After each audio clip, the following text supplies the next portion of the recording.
Our sponsors: The Finkley Experience, an educational consulting firm that specializes in first-generation education, and which prepares high school students for college. For more information, visit their website at thefinkleyexperience.com. Father to Father Incorporated, a nonprofit organization that strengthens families through father engagement, with a goal to help men in our communities to be great dads. For more information, visit their website, fathertofatherinc.org. ABLAZE Entertainment. The goal of ABLAZE is to take emerging artists and develop them to the next level of their career. For more information, visit their website at ablazeentertainment.net. Thank you. On the next Michael Finkley, author Janelle Villiers is with us as she talks about her new book, I Slept with the Married Man, Am I Still a Good Person? The question is, did she really sleep with the married man? Find out this and more on the next Finkley.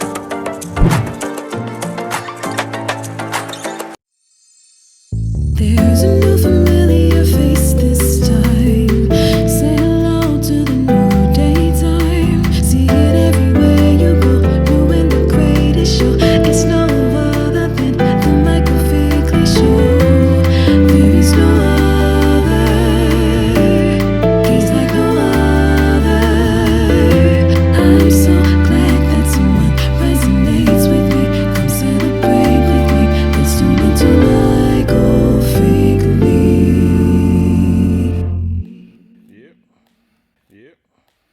Hello everybody, welcome to the Michael Finkley Show. Thanks for joining us today.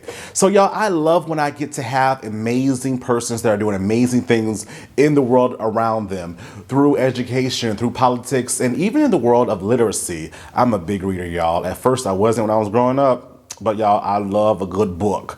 And our author today, Janelle Villiers, is with us, and she talks about her incredible book, y'all. It is entitled, I Slept with a Married Man, Am I Still a Good Person? Y'all, when she sent this book to me, listen, I quickly opened and started reading the book because I wanted to know the tea. Was this true? Did she really sleep with a married man?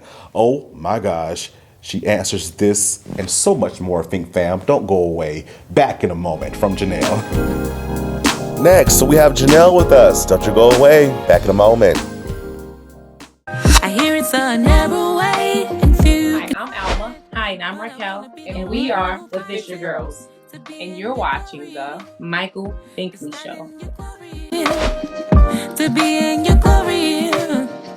To stand in your glory. On the next Michael Finkley, from Fox's Next Level Chef, we have Chef Daryl Taylor with us as he talks about his experience on the show and talks about his 17-year journey when it comes down to kidney failure. Next Finkley. Hey Fink Fam, it's your favorite host, Michael Finkley, and you can listen to us on CTR Media Network. Go listen in.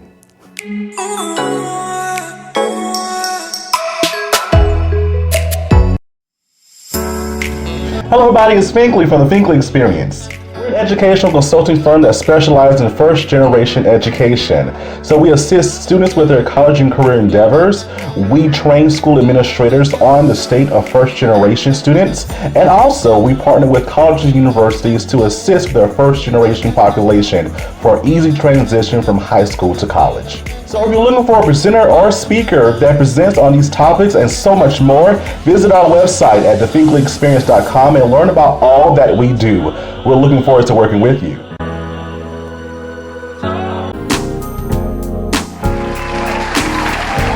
Hello everybody, welcome back to the Michael Finkley Show. Now y'all, my next guest, she is no stranger to the show. She is Fink Fam.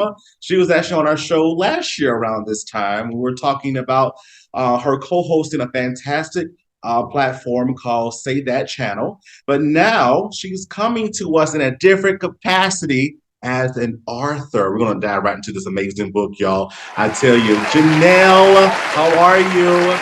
I am great. Thank you so much for having me on the show, Michael. I'm so excited to be here in this capacity to have this conversation with you. So thank you.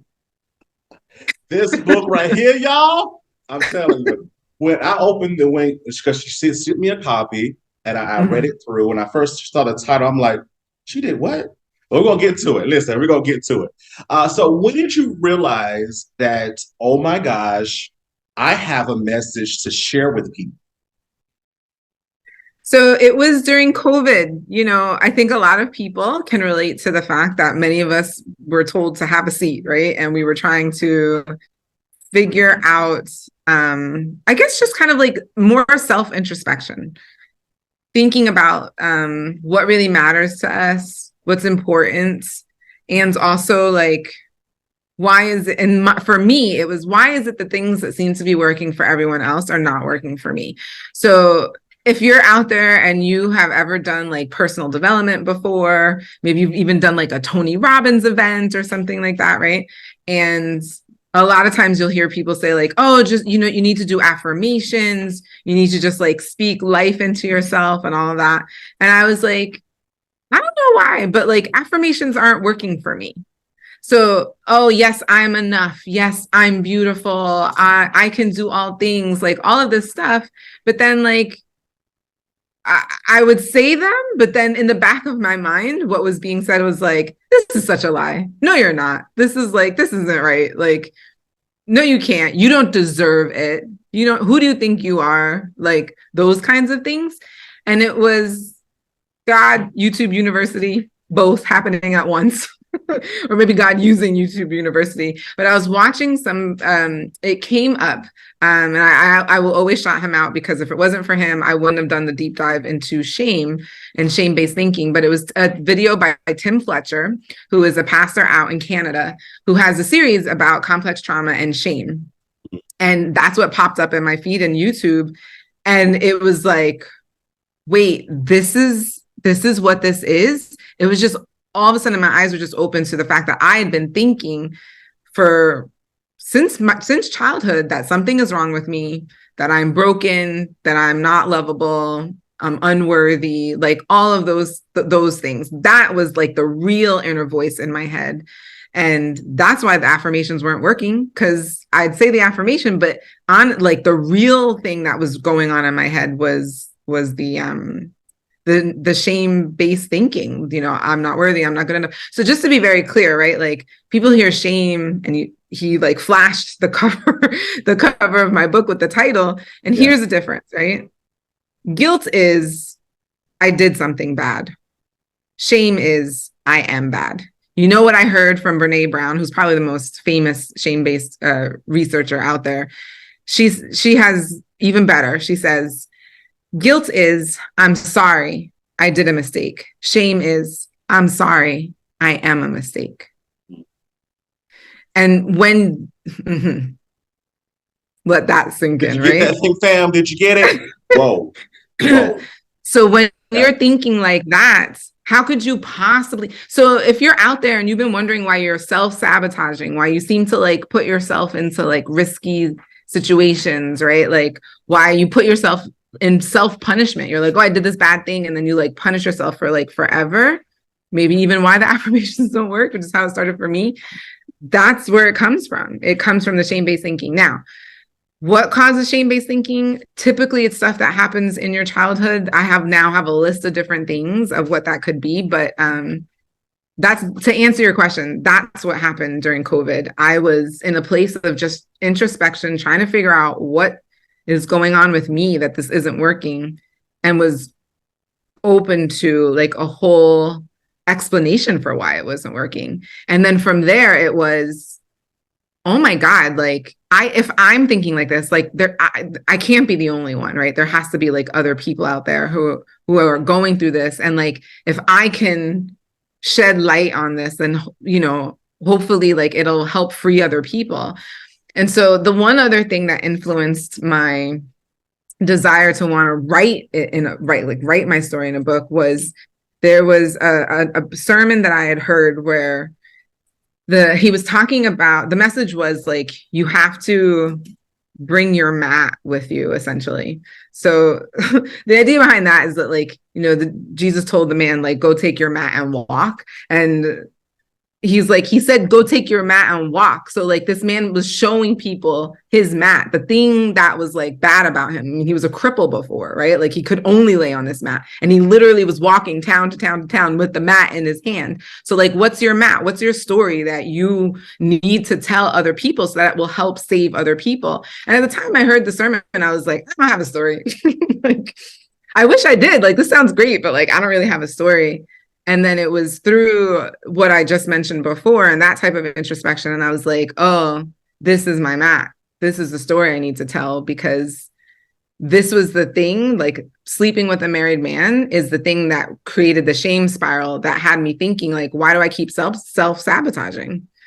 You know, why do I keep putting myself in risky situations just so I can prove that I really am the bad person that I believe that I am, right? Like, what I need to tell that story, because if I can tell that story, maybe I can free other people. So it's those two things. And I tell you, when they read this, people are going to say, oh my gosh, I'm not alone, right? I am not alone. Someone gets me, right? Someone relates to me, and it makes us feel good about ourselves too, right? Knowing that we're not alone. So let's dive into it. Y'all, when I first saw the title, I'm going to read the title to you, Fink Fam. I slept with a married man. Am I still a good person? So the question is, Janelle, did you sleep with a married man?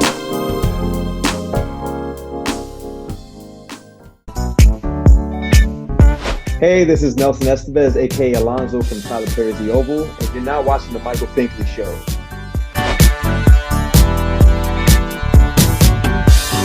Hey, did you get your merch yet?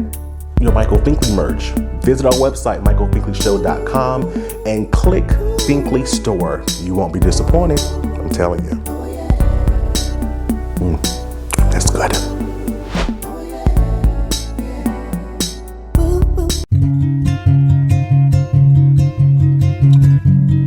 Welcome to Father to Father. The mission of Father to Father Charleston, South Carolina is to help fathers in the Low Country area of South Carolina to be a positive and consistent presence in their children's lives. Father to Father provides community-based programs and support groups for fathers free of charge. They also help fathers connect to other resources they need so they can meet their responsibilities and secure their parental rights. Father to Father offers job coaching and employment connections that benefit fathers. Father to Father is a resource for local organizations that want to provide family support and father-friendly services. If this program is a fit for you, visit our location in North Charleston, South Carolina, and meet our friendly staff here to help and assist. Or visit our website at fathertofatherinc.org.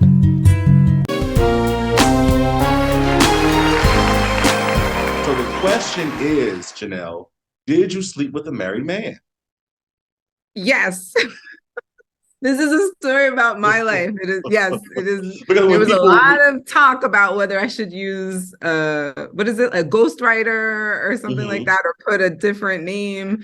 But it is my story. That did happen.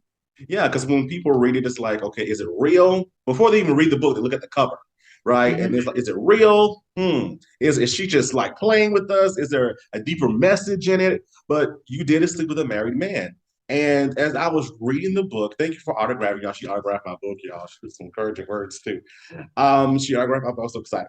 But as I was reading through the book, some things that just kind of popped out at me, I just want to discuss with you. Like in chapter 1. Chapter 1 talks about I slept with a married man, my rock bottom.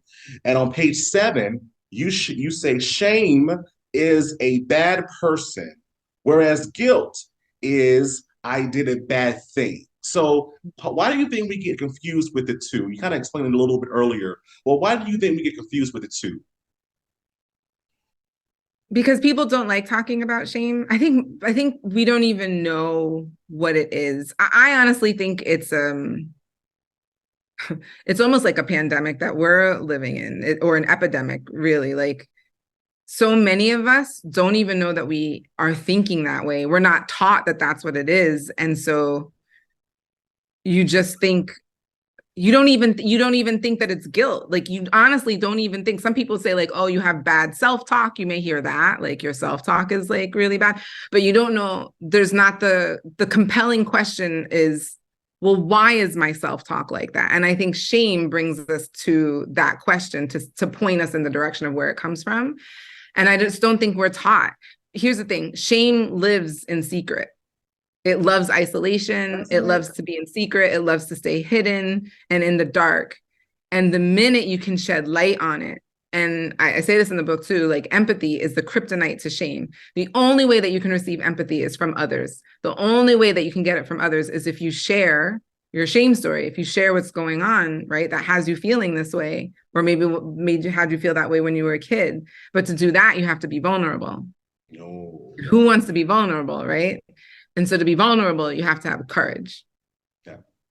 Yeah. And the root word for courage, right? C-O-R, or core, the Latin root for that is heart. And so the original meaning of courage meant to share your story of who you are from your heart. And so if we have ordinary courage to share our story about who we are from the heart to other people, that's what allows the vulnerability to take place. But you know what's amazing is that as much as we freak out about vulnerability because we don't want to be seen as weak or what have you, isn't that when you actually make the connection, when you're finally vulnerable? Isn't that when you actually feel like you are connected to other people? And yet we're so scared of that, right? We're so scared of being vulnerable. And yet that's where the true connection lives. And that's where empathy resides. And yeah, I think it's deeper for individuals. I think it's deeper. I'm glad you brought that up. I think it's deeper for individuals as well. It's like if I'm vulnerable, it's like you see all of me. I don't want you to see all of me because I want to show you things I only want to see. Right? But yet we try to be relatable.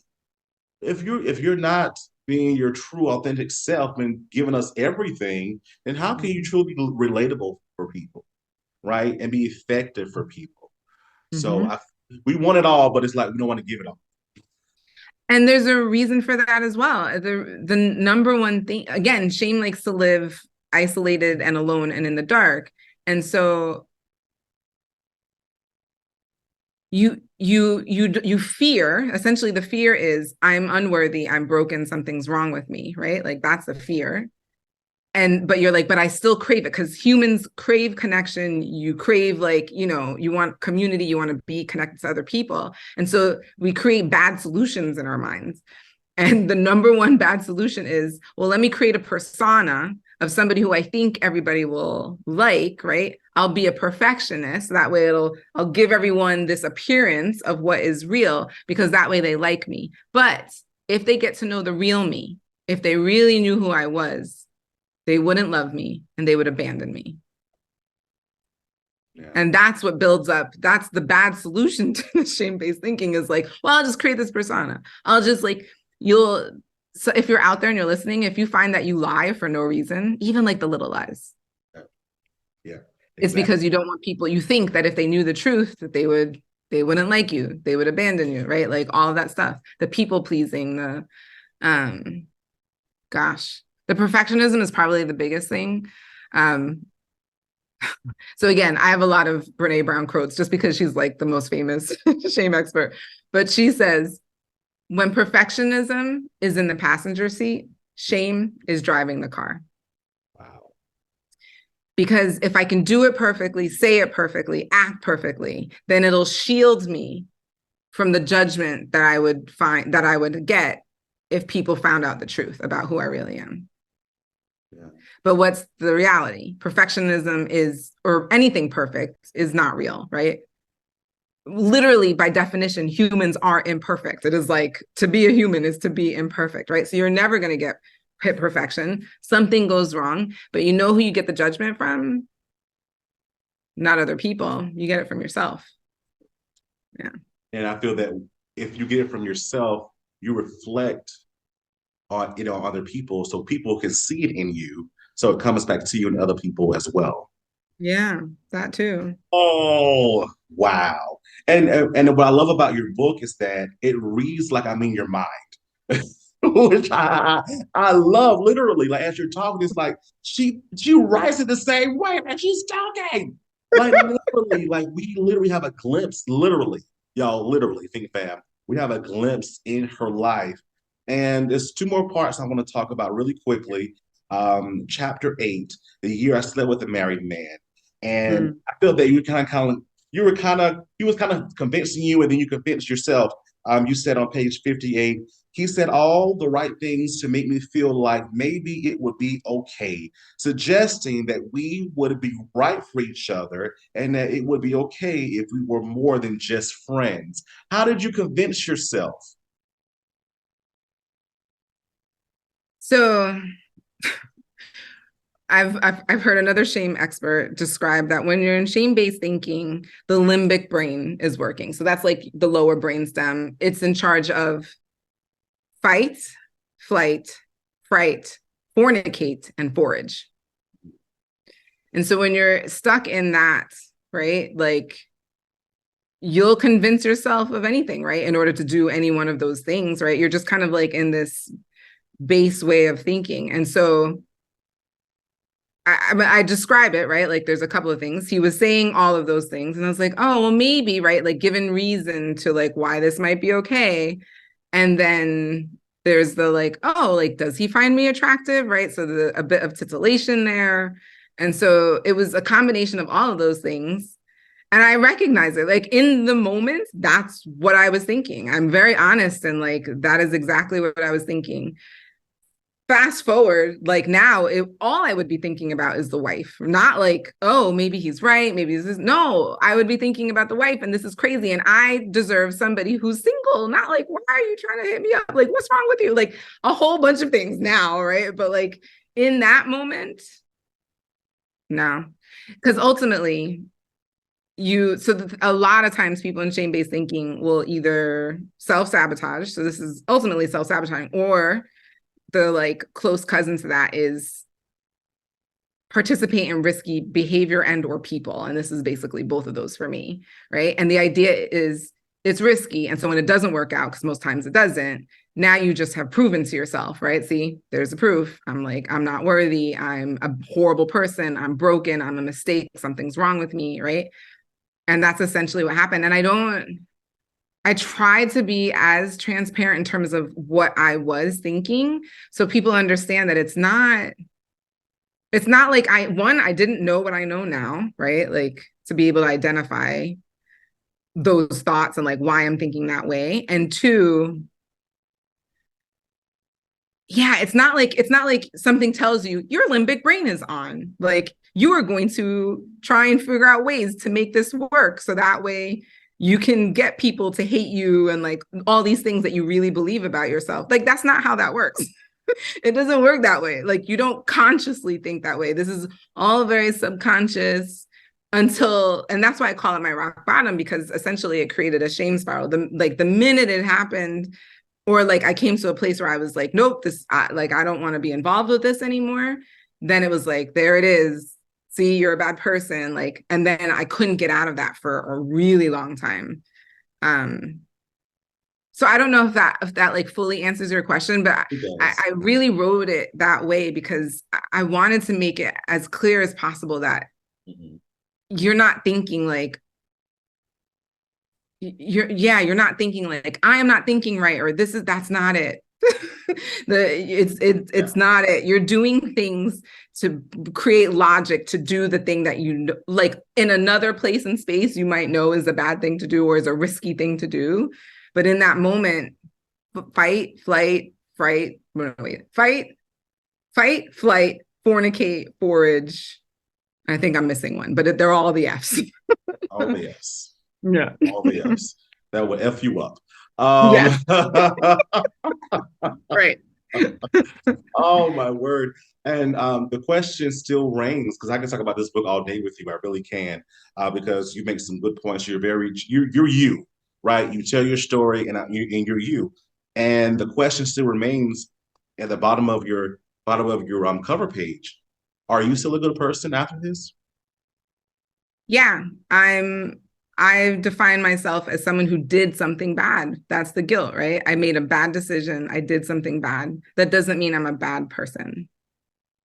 That doesn't determine who I am. What you did in your past doesn't determine who you are moving forward. Yeah. Yeah.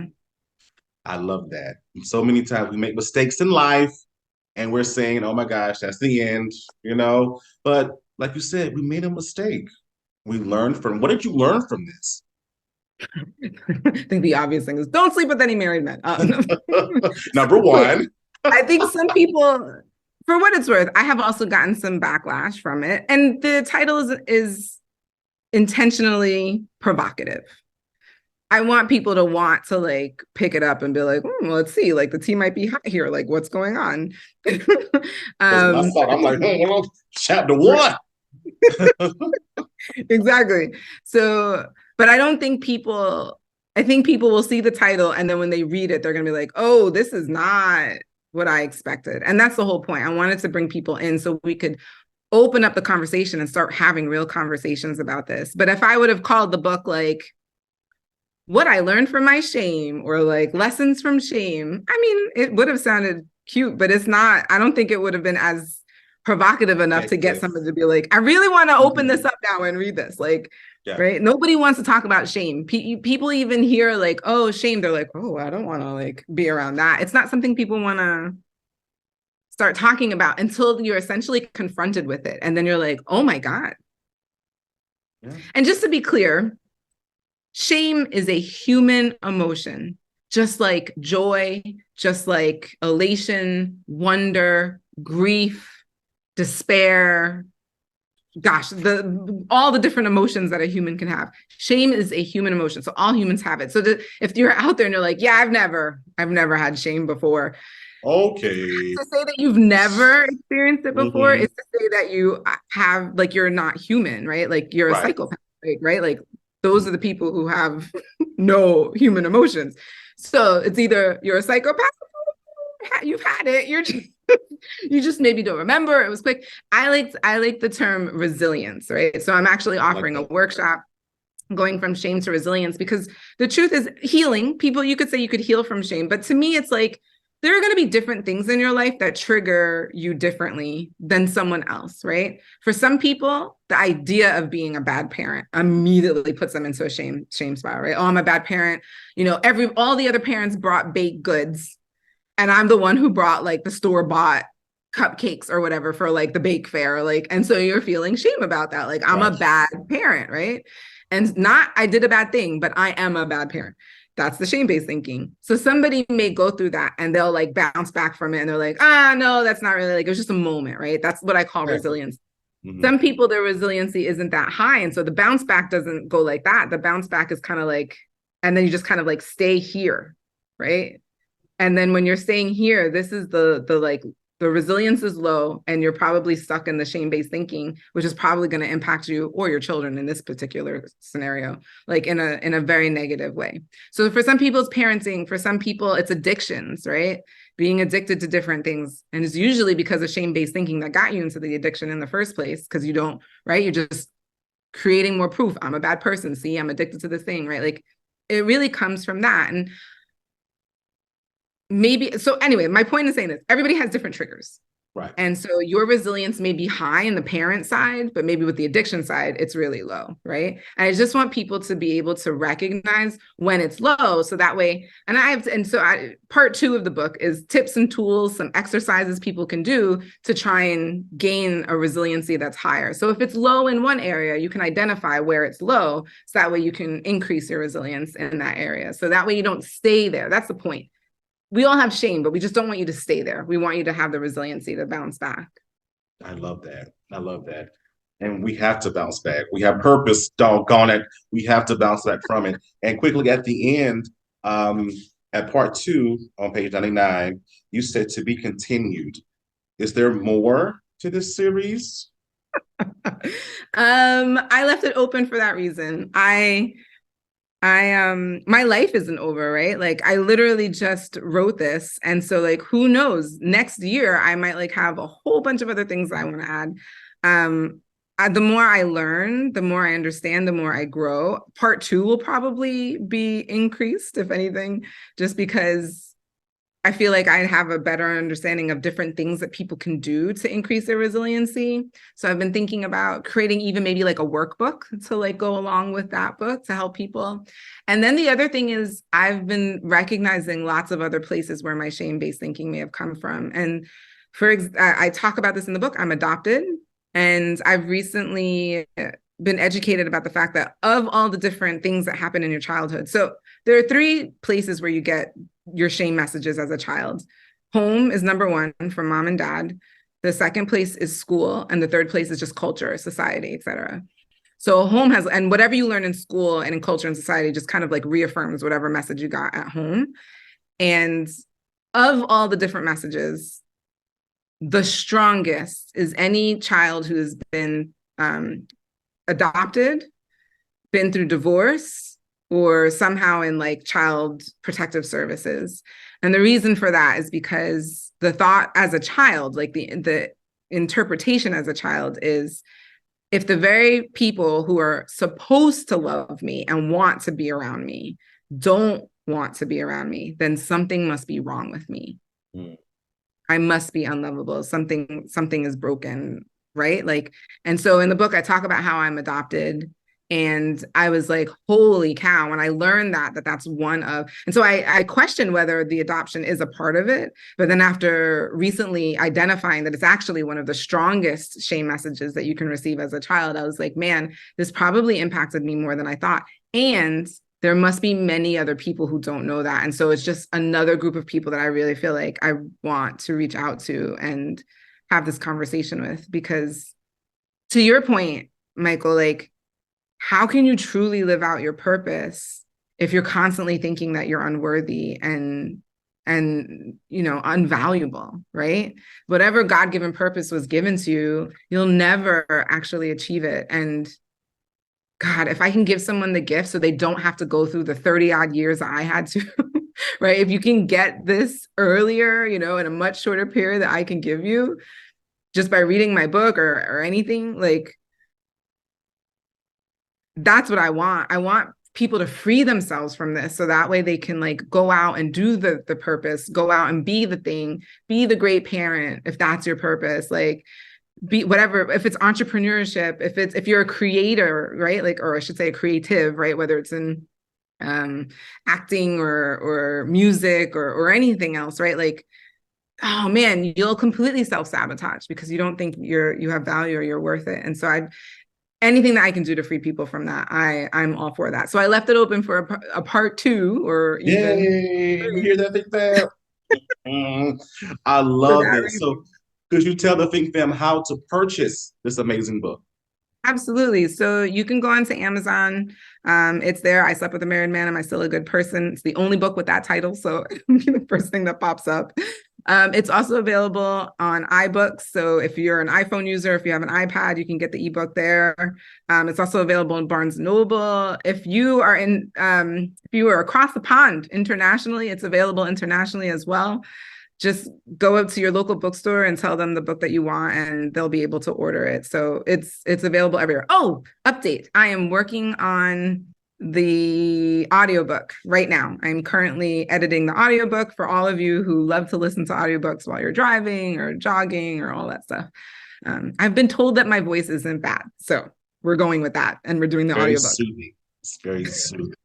So keep it coming. You have to come back on, because I definitely want to talk about this and other projects as well. So by that time, you'll have another book, maybe a whole series out. By that time, fam, definitely go support I Slept with a Married Man, Am I a Good Person? Go get it. Go get it. Go get it. Thank you so much for being with us. Thank you for having me. I appreciate you so much. You're welcome. Fink Fam, don't go away. Back in a moment.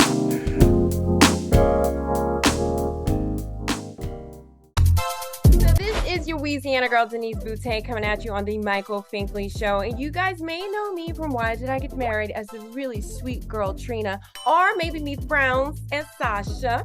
But I'm coming at you guys from the great state of California, but originally from Louisiana, because you know I can't lose that Southern girl, baby. All right, you guys stay tuned to Michael Finkley.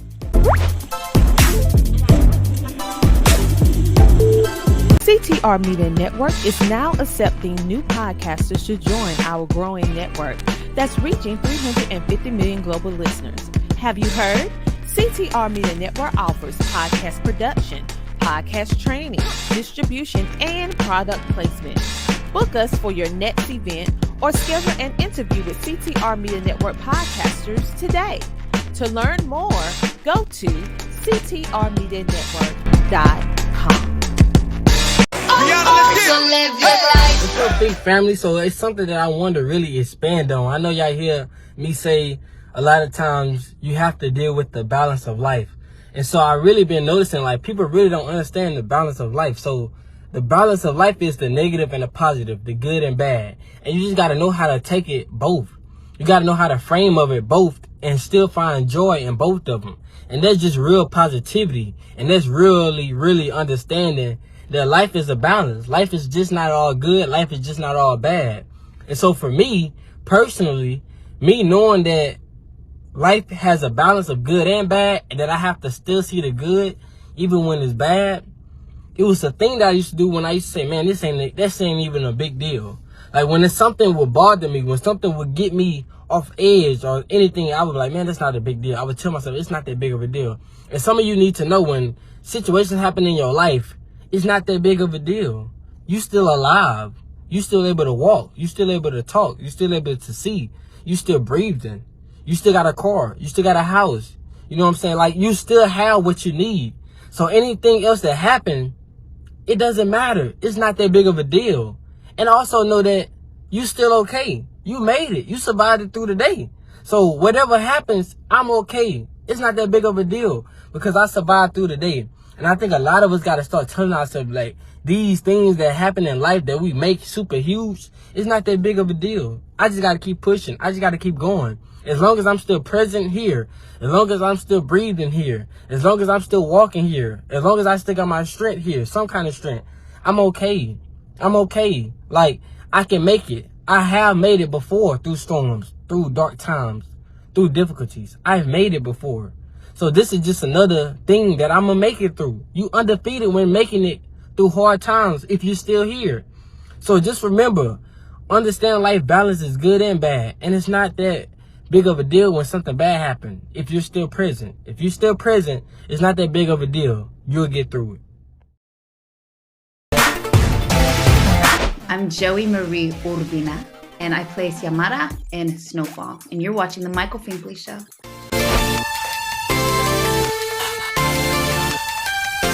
On the next Michael Finkley, from Fox's Next Level Chef, we have Chef Daryl Taylor with us as he talks about his experience on the show and talks about his 17-year journey when it comes down to kitten failure. Next Finkley.